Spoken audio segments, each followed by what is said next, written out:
Get NFL Sunday Ticket at its lowest price ever and watch every game every Sunday. Take your NFL experience to even greater heights with NFL Sunday Ticket Deluxe, which gives you Red Zone, bringing you the final yards from around the league along with minute-to-minute NFL fantasy updates. Call us at 601-8992 to sign up today.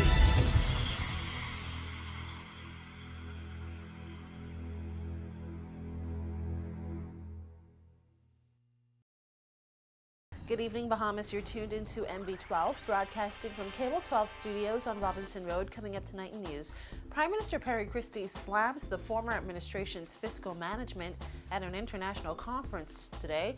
Concern mounting over comments made by BPC CEO regarding its oil agreement with government. Environmental workers kill an army of cane toads discovered in a luxury gated community. Plus, Mount Tabor breaks off from the Full Gospel Church. We've got those stories and so much more coming up. I'm Paige McCartney, and MB12 starts right now.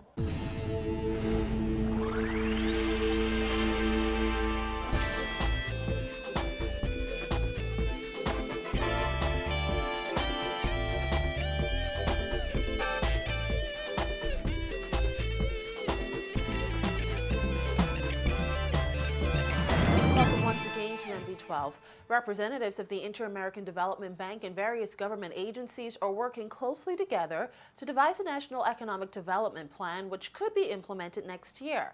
However, at a seminar held at the British Colonial Hilton today to jumpstart the planning process, Prime Minister Perry Christie used the opportunity to slam the former Ingram administration, members of whom he described as macho politicians. Fonique Toot reports.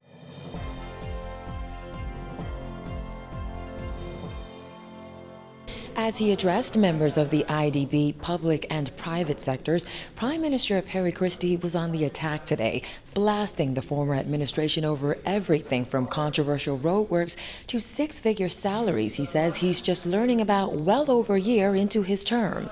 The one-day seminar planned by the Office of the Prime Minister and Inter-American Development Bank was designed to discuss a national economic development plan. In a clear dig at the Ingram administration, Christie suggested that when a government doesn't plan, it ends up with an over-budget New Providence Road Improvement Project. When you prepare roadworks, you don't come back afterwards because you neglected to consult the Water Corporation, and they have to dig it back up to fix the water mains. And you end up spending millions and millions of dollars that you ought not to have if you had planning in place. But the macho politician, those who could make decisions, those who represent themselves to be super decisive, they impose upon this country a great sin. The Prime Minister veered from his prepared speech several times, occasionally referring to his predecessor, Hubert Ingram. He suggested that another sign of the former government's fiscal mismanagement are the six-figure salaries he's just learning about. And that's why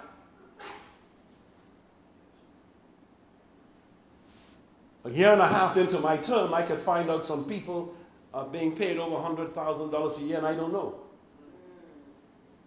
And much more importantly, the Ministry of Finance don't know.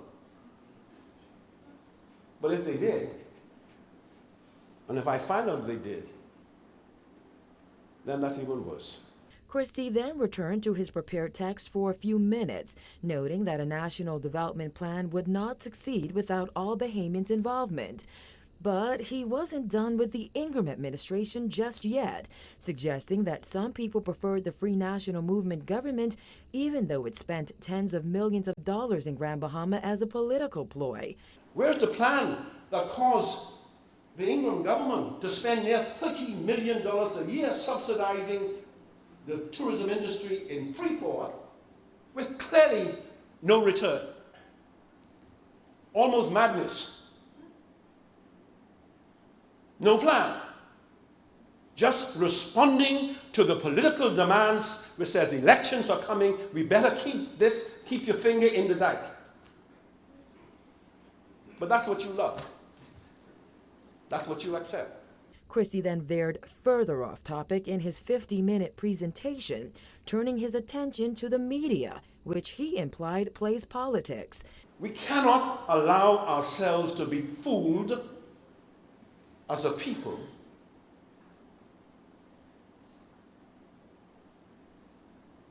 through silly political positioning on public relations that is skewed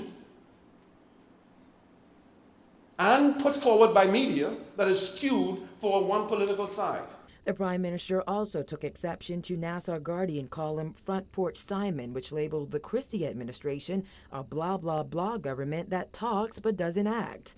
What am I talking about? I'm talking about millions of dollars. I'm talking about the ability to make fortunes on the part of our artistic geniuses. That's what I'm talking about. But like somebody, Simple Simon, I mean the person who's writing the paper say Christie's blah, blah. In the end, Christie didn't finish his prepared remarks, joking that he would leave Minister of State for Investment's Kailash Roll to cover those areas in his remarks. So thank you very much for this privilege. And to those who invite me to gatherings such as this, where learned people are being assembled, this is what you can get from me every time I have the opportunity to speak on occasions such as this. Thank you very much.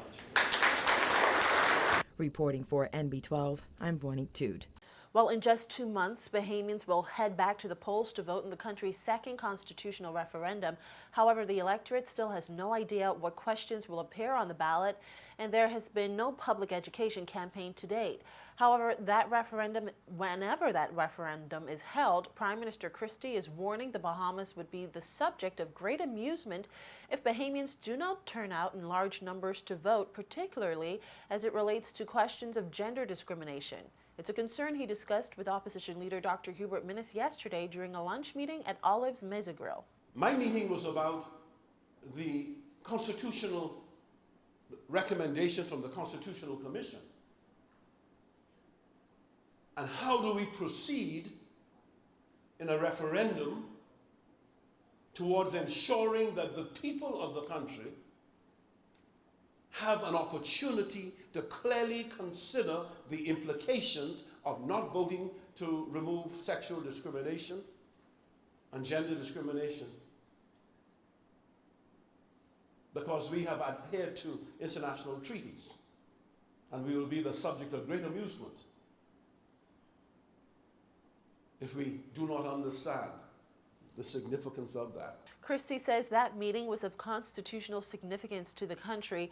Just last week, Minnis criticized the government for not yet releasing information on the proposed constitutional referendum and cautioned the Christie administration not to rush the process. The Prime Minister said today it's important for both sides to be on one accord on an issue that has the potential to become very political. So clearly, I wanted unanimity in the approach. And to a great extent, we were able to talk about governance and the tragic implications of politics causing one to move away from agreed positions and therefore not necessarily work in the best interest of the country. Well, earlier this month, Christie confirmed that the government still plans to hold a constitutional referendum in November and suggested that it would likely address issues of gender discrimination. Christie told reporters that his administration would likely have to hold several referenda so the public is not confused by too many ballot questions. Well, Environment Minister Ken Dorset says the Bahamas Petroleum Company agreement is a done deal. His comments come one day after F&M Deputy Leader Loretta Butler Turner asked for more clarity from government on its financial dealings with the Bahamas Petroleum Company.